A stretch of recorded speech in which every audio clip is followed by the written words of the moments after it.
Bueno, pues siguen en espiral ascendente las tensiones entre Estados Unidos y China. Hay muchos puntos de fricción. Está, ya sabes, lo más popular, pero que fastidia porque naturalmente tiene muchos usuarios, es la prohibición de TikTok, que es muy popular. E incluso hay una propuesta para que lo compre Microsoft, también de WeChat, etcétera. Pero eso no es tan relevante como otros puntos. Yo diría que hay dos puntos que sí son fundamentales. Vea, voy a dejar de lado la cuestión de la provincia islámica de Xinjiang, que es también relevante porque es la salida de la ruta de la seda eh, continental de China hacia Asia Central y todos los países islámicos circundantes. El asunto de Tíbet ya se calmó. No hay que olvidar que China tiene 15 fronteras que las tiene que estar vigilando. Y obviamente Estados Unidos está buscando por dónde, qué punto vulnerable tiene para precisamente ahí golpear y desestabilizarla. Sí, aquí no estamos en un juego de niños. Pero si dejo de lado la nueva ley de seguridad de Hong Kong, donde ahí no puede hacer nada ni Estados Unidos ni Gran Bretaña, porque es territorio chino, lo único que hicieron fue imponer su ley de seguridad y aquí pues es muy difícil una intervención que no sería avalada por ninguna ley internacional. Bueno, alguien me dirá, pues, ¿de cuándo acá Estados Unidos ha intervenido con apoyo internacional y de la ONU? Recordemos la más reciente invasión de, de Irak, luego la de Siria, está la de Libia, etcétera. Y ahora a mí me mata de risa, pues yo que conozco bastante bien la región, de que ahora Estados Unidos, que ha combatido al Islam, padece islamofobia frenética, ahora se preocupe por los algunos millones de musulmanes que existen en Xinjiang dentro de la Gran República China, que también hay que ubicar las dimensiones. Vean, bueno, obviamente está Rusia, que tiene más de 18 millones de kilómetros cuadrados. Luego entre Canadá, luego vendría Estados Unidos y China. Estamos hablando, andan en 9 millones de kilómetros cuadrados. Hay mínima diferencia entre estos tres. Pero a lo que quiero llegar es de que el, los puntos candentes yo los pondría en este orden. Vendría el mar del sur de China y luego Taiwán. Bueno, el mar del sur de China, ahí se pueden dar, se puede dar una confrontación directa, pero no llegaría a los niveles de la independencia de la isla renegada de Taiwán. Es decir, ya Taiwán estamos hablando de una línea roja que China no podría dejar pasar. Ahora, el mar del sur de China es sumamente importante desde el punto de vista geoestratégico. Es compleja su geopolítica porque mide alrededor de 3.5 millones de kilómetros cuadrados. Hay muchas islas, muchos arrecifes, corales, etcétera. Y realmente siempre ha estado en posesión de China. En su mayoría tiene conflictos con algunos países que son aledaños, pero los están arreglando. Yo creo que el más relevante con el que ya China incluso tiene un acuerdo, que no alianza, es con Filipinas. Porque ahí, por ejemplo, está lo que saben los geoestrategas, el coral o arrecife, vamos a ponerle, de Scarborough, está muy cercano a Filipinas y ello marcaría qué tanto Estados Unidos está dispuesto a apoyar a Filipinas. Esto también. No olvidemos que Estados Unidos tiene una base naval en Filipinas. Ahora, ¿cuál es la importancia real del Mar del Sur de China? Bueno, la primera es que ahí atraviesa la tercera parte del comercio marítimo del mundo. ¿Escucharon bien? la tercera parte del comercio marítimo, así, de ese tamaño. Y se calcula que tiene alrededor de 3 millones de dólares, trillions en anglosajón, o 10 a la 12ª potencia, de ingresos, es lo que deja el comercio al año. Entonces, no es menor, estamos hablando, es una de las principales rutas marítimas del mundo. Para China comporta no solamente su oxigenación al Océano Índico, porque ahí se conectaría con el famoso estrecho de Malaca, que yo conozco de los dos lados, se los digo con mi rigor, lo conozco tanto del lado de Malasia como del lado de Indonesia, cuando hice mi periplo por esa región, hace varios años. Entonces, y más que nada para China representa pues la salida, el Mar del Sur de China, hacia la famosa ruta marítima de la seda. Ustedes saben que los chinos tienen tres rutas de la seda. Una es la continental, que es la clásica. La otra es la marítima, de la que estoy hablando. Y la tercera es la del Ártico. Entonces, China, ¿qué es lo que tiene? El problema de China, desde el punto de vista geopolítico, es que la tienen cercada en el mar y la geografía también la tiene cercada. De ahí que uno entienda por qué les ha dado por usar mucho los trenes rapidísimos a nivel continental, porque precisamente no tiene la facilidad que, por ejemplo, ustedes lo ven en un mapa que tiene India, que está inmersa en el Océano Índico, literalmente, y eso le da una gran facilidad de movilidad en los mares, cosa que no tiene la misma China. Bueno, ya dicho esto, dejo de lado lo del Mar del Sur de China y voy de lleno al asunto de Taiwán, que es vital, yo diría es existencial para China. Vean, se los digo también con humildad y rigor, yo conozco Taiwán, sé que se van a molestar mis amigos chinos, pero ellos saben que así se hace. Yo tenía ganas de ir a conocer el museo que tienen en Taipei, en la capital, que es el museo que se trae Chiang Kai-shek. Ustedes lo saben que era el de la república que pierde frente al Partido Comunista de Mao Zedong en su larga marcha, iniciada por campesinos. Y Chiang Kai-shek, que era el general, pues se exila en Taiwán, y ahí pues se llevó la mayor parte de las joyas artísticas de China, y tienen un maravilloso museo, lo tengo que reconocer, en la capital. Y yo pues realmente me refosilé, porque tuve una época muy dado al arte y a todo esto. No lo he perdido, pero antes era más exquisito en esos hobbies. Y sí, conocí muy bien Taiwán, que la capital está muy contaminada. Alguien me dirá, bueno, y Beijing no se queda atrás en contaminación. Pero aquí lo interesante de cómo viajé, pues digo, no es ningún, imagínense si no lo saben los chinos. Estando en Tokio, fui a una oficina comercial y ahí nos dan un papel, obviamente para no tener el sello, porque a Taiwán pocos países lo reconocen en el mundo, debido a esta política de Only One China, ¿no? La política de una sola China, que es la República Comunista China.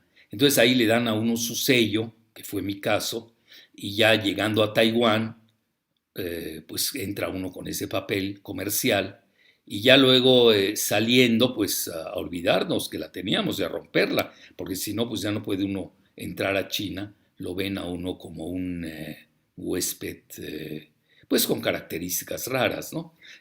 Yo realmente de tener interés, tengo excelente relación con mis amigos chinos, estuve en Hong Kong, ya les conté, he estado 2 veces, etcétera, recorrí China, etcétera. Bueno, ese no es el tema, pero sí les digo que sí conozco Taiwán, por lo menos sé de lo que estoy hablando.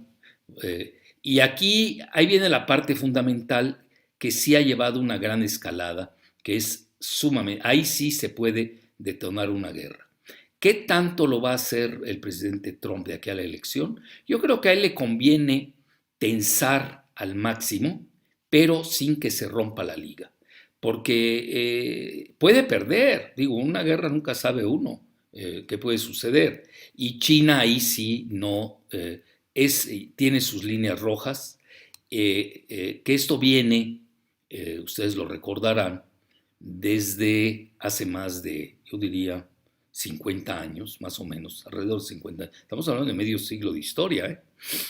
Ustedes saben que China no tenía relaciones con Estados Unidos, había participado en la guerra de Corea, donde tampoco le fue bien en Estados Unidos, solo está dividida la península coreana entre el norte, que es pro-China, y el sur, que ya no sabemos, porque también China ahora y Rusia tienen excelentes relaciones con Sudcorea. No hay que ser tan lineales y maniqueos, cíclopes y daltónicos en ese sentido. Hay muchas sutilezas, matices, traslapes, hipercomplejidad no lineal de varios niveles, como le dicen los analistas multilayered, etc.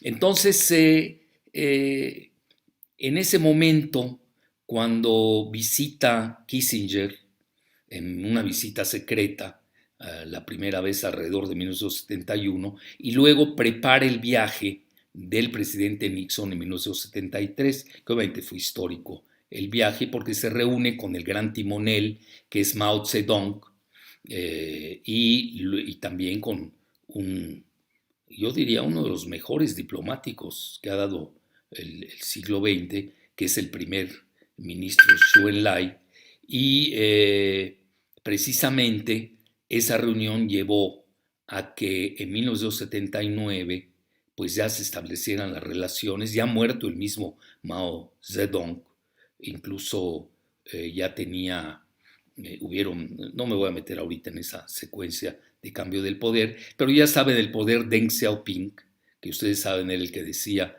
que a él no le importaba el color de los gatos siempre y cuando comieran ratones, para exhibir precisamente su pragmatismo. Pero a lo que quiero llegar fundamentalmente en lo que concierne por qué China se une o se reconcilia con Estados Unidos. Porque ahí Nikita Khrushchev cometió un grave error. Eso también los grandes geoestrategas soviéticos en su momento y rusos pues lo reconocen.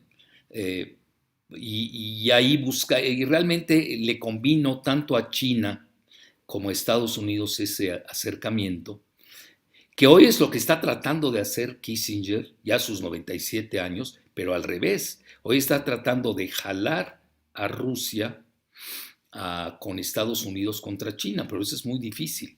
En ese momento era todavía más sencillo porque Mao Zedong pues no quiso someterse a los dictados del Partido Comunista Soviético, y en realidad esa reconciliación o ese establecimiento de relaciones lo que le da a China es desprenderla de la órbita soviética, y en realidad, si uno ve bien el mapa euroasiático y de todos los grandes geopolíticos que han manejado la zona como Mackinder y compañía, igual hasta yo diría hasta Brzezinski y el mismo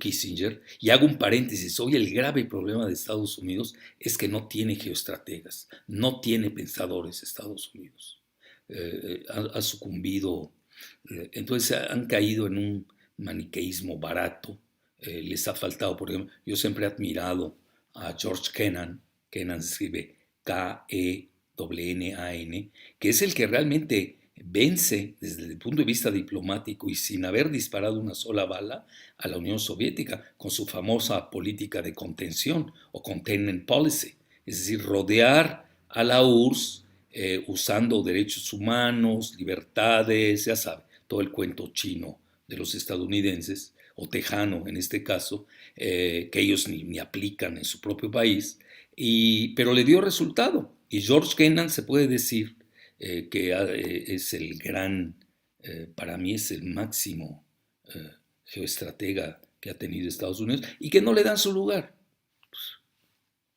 Poca gente sabe que existe. Como en México, siempre le digo a mis alumnos, a ver, ¿Cuál es el único premio Nobel de la Paz mexicano que tenemos? Pues Alfonso García Robles, un ilustre tarasco de primera que ni salía en la televisión, odiaba la televisión incluso, los medios, era muy adusto. Yo incluso tuve eh, una conferencia conjunta con él, me acuerdo, en Dinamarca, y me asombró su personalidad. No como este locuaz del Castañeda y toda esa fauna, el Sarucán, pues no saben nada. Han cometido puro error. Si uno ve bien con datos duros, puro error en la política exterior mexicana. Bueno, no me quiero perder ni desviar y regreso por qué la importancia de Taiwán. Entonces, precisamente una de los acuerdos que se da en 1979 es el de la sola China. Es decir, Estados Unidos reconoce solamente a China. De ahí que China sea uno de los 5 miembros permanentes del Consejo de Seguridad de la ONU. Ya saben, con Estados Unidos, Gran Bretaña, Francia y la sucesora de la Unión Soviética, que hoy es Rusia. Es decir, también aquí hay una secuencia histórica. Y eso es lo que hoy está tensando al máximo Estados Unidos con una visita de un paisano mío, fíjense lo que es las cosas, de origen libanés, Alex Azar, que es secretario de Salud de Estados Unidos, pero que lo tengo que decir, será muy mi paisano, pero acuérdense que yo soy amigo de la verdad. Y ha tenido pues un manejo catastrófico, peor que catastrófico, del COVID-19. Y ahora con el pretexto de que va a tener una pedagogía de sanidad para, para entender cómo Taiwán ha manejado exitosamente, por lo que se maneja y se dice, su pandemia. Fíjense nada más, si no me equivoco de los datos, a veces cada esto cambia. La última vez que los revisé andaban en 476 infectados, tiene entre 23 y 24 millones de habitantes, que es nada. Nada más comparen con los 1.400 millones de habitantes de China, con 36.000 kilómetros cuadrados, es un archipiélago, tiene otras islitas, compárenlos a los 9 millones y pico de kilómetros cuadrados de China, es decir, no existe, para decirlo de otra manera, frente a la gran magnitud y opulencia de la República Popular China. Entonces, y se maneja que solamente ha tenido 7 muertos. Sí, pero con ese pretexto va a recibir, ha sido la primera visita a un gran nivel de alguien, de un funcionario, de un secretario a este nivel de Estados Unidos. Ese es el símbolo. Y esto naturalmente no le gusta a China, lo ha protestado por los canales diplomáticos adecuados que todavía mantienen entre sí, y se había dado una visita de una funcionaria menor, no llegaba secretaria, que manejaba la EPA, en inglés se llama, es Environment Protection Agency, la Agencia de Protección Ambiental. Me acuerdo su nombre era, creo que es Gina McCarthy, algo así. Bueno, en la época de Obama, eso irritó mucho a los chinos. Y sí, pero no estamos llegando al nivel de ahora. Entonces, esto sí es una línea existencial para China. Vean, hay un artículo que acaba de salir. Ya ven, uno está obligado, yo soy plural y dialéctico. Y además, si uno lee la tesis, hay que tener la antítesis para que uno saque su propia síntesis. Ha sido mi metodología, que realmente lo tengo que reconocer, me ha dado de grandes dividendos. Un artículo en Foreign Affairs, que es una revista muy influyente, que tiene su sede en Nueva York. Les hago un paréntesis. Aquí en México tienen la traducción en español que maneja la gente del ITAM. Es más que una porquería. Con eso les digo todo. Es ilegible. En inglés es diferente, para que vean cómo nos tratan a los que somos de habla española. Así realmente es ilegible. Es propaganda barata. No, en el Foreign Affairs, digo, hay gente que piensa, piensan a su manera, etcétera, pero hay que leerlos. Y le dan aquí tribuna al ex primer ministro australiano Kevin Rudd, RUDD, que ahora es el presidente de la Sociedad de Seguridad de Asia, que tiene sede en Nueva York. Y es bastante pesimista, porque él sí ve, dice, esto ya no va para Guerra Fría, va para Guerra Caliente, y realmente en un artículo muy extenso que hace en Foreign Affairs de este bimestre de julio-agosto, le consagra una gran parte a Taiwán, en donde aborda que esa sí es una línea existencial, es la línea roja que tiene China. Incluso vean, es muy interesante que el mismo australiano Rod cita un clásico libro que se llama The Sleepwalkers o Los Sonámbulos de Christopher Clark, en donde reseña cómo la primera guerra de 1914, se desencadena cuando nadie estaba preparado a ella. Acuérdense, fue el atentado con el archiduque austriaco en Sarajevo, y de repente al día siguiente ya se dieron cuenta que ya estaban enfrascados todas las potencias del momento. ¿Se puede dar una situación así? Bueno, al menos lo plantea Kevin Rudd, que hay que tener mucho cuidado porque no hay un buen manejo de crisis. Estados Unidos no la está teniendo, no sabemos cómo se vayan a comportar, porque siempre hay, ustedes saben, del teléfono rojo, se hablan, oye, va a haber guerra, no, son preparativos o solamente son amagos, lo tengo que hacer por asuntos domésticos, etc. Entonces, esto al parecer no existe, pero dentro de todo lo que les manejo, que sí es sumamente peligroso, y ya para concluir, para decir que no todo está roto. Bueno, incluso en su artículo,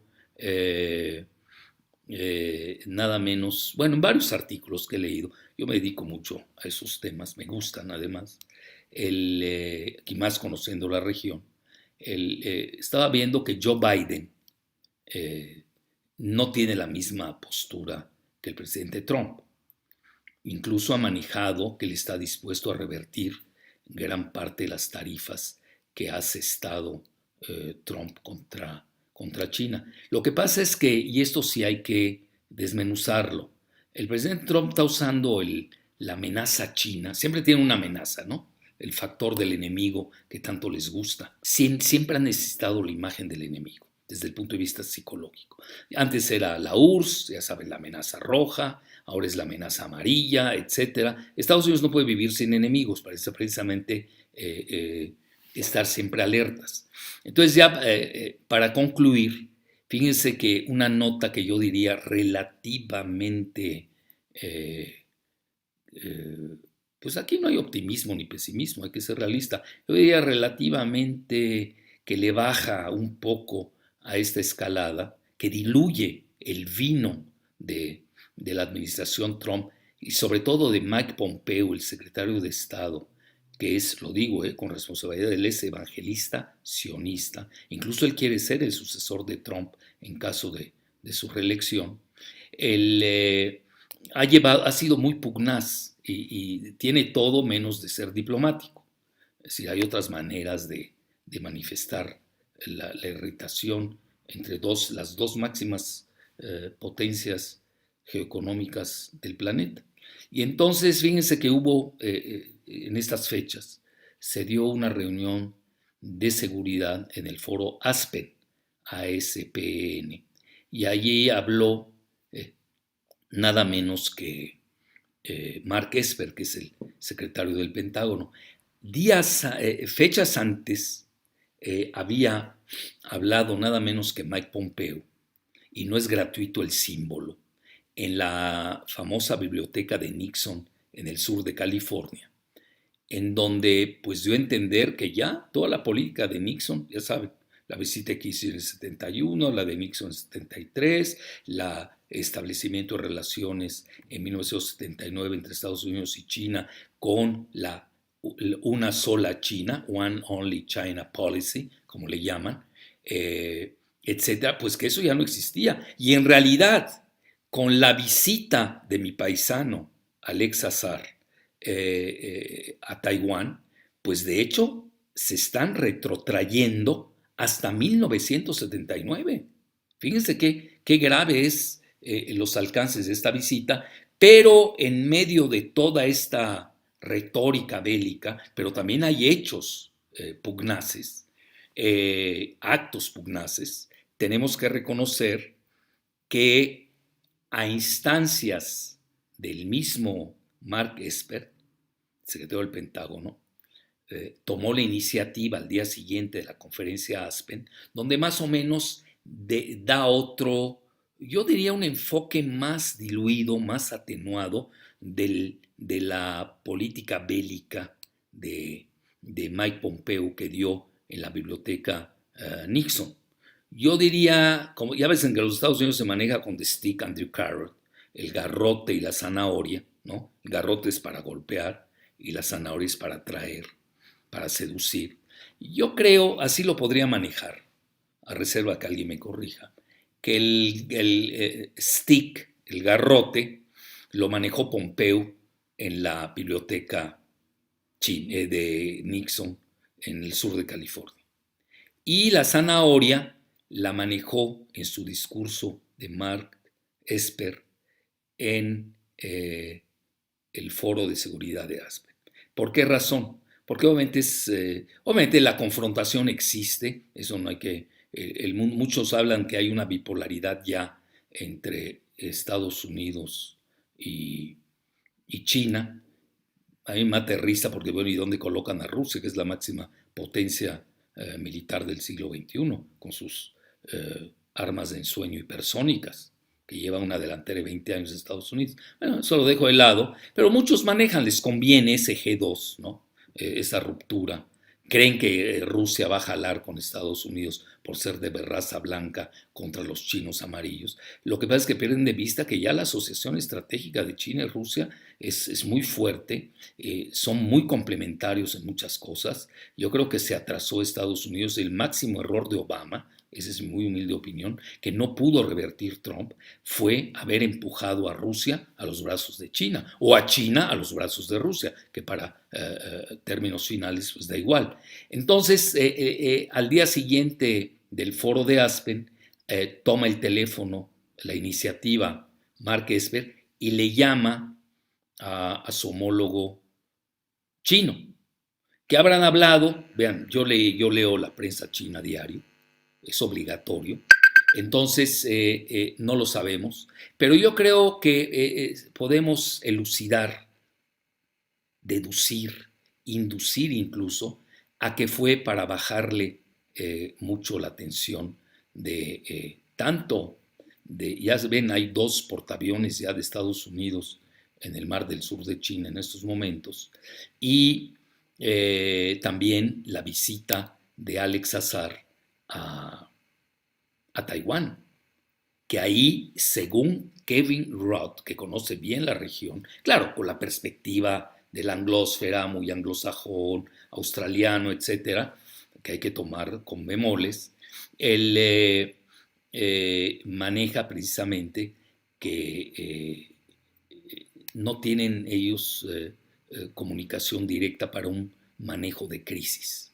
E incluso teme que esto pueda llevar a cosas fuertes y que el asunto de Taiwán es tan existencial y es una línea roja de China que Estados Unidos quizás, no sé, no, a menos que quieran cometer ese grave error, estén dispuestos a ir hasta lo último, a cruzar esa línea roja, y ahí China va a ser muy difícil que se deje amedrentar. Todavía yo diría en el mar del sur de China, pueden darse ciertos manejos, pueden darse ciertas teatralidades. Por ejemplo, que Estados Unidos, hay un escenario, no crean que lo estoy diciendo así, porque sí, que Estados Unidos capture el arrecife de Scarborough, ahí cerca de Filipinas, y esto pues le daría la reelección a Trump. Ya saben que el famoso October Surprise, siempre hay una sorpresa de octubre, donde el presidente, el incumbent, como le llama, el que sí está en turno en la presidencia, pues puede dar un manotazo que le puede garantizar un 5% mínimo del electorado, más a su favor. Entonces, ahí lo dejo. quería darles más que nada la dimensión de que a veces esas visitas, dependiendo del caso, tienen un alto significado. Aquí lo grave sería que la relación que se estableció de China con Estados Unidos en 1979 está a punto quizás de entrar a su paroxismo. Hasta la próxima.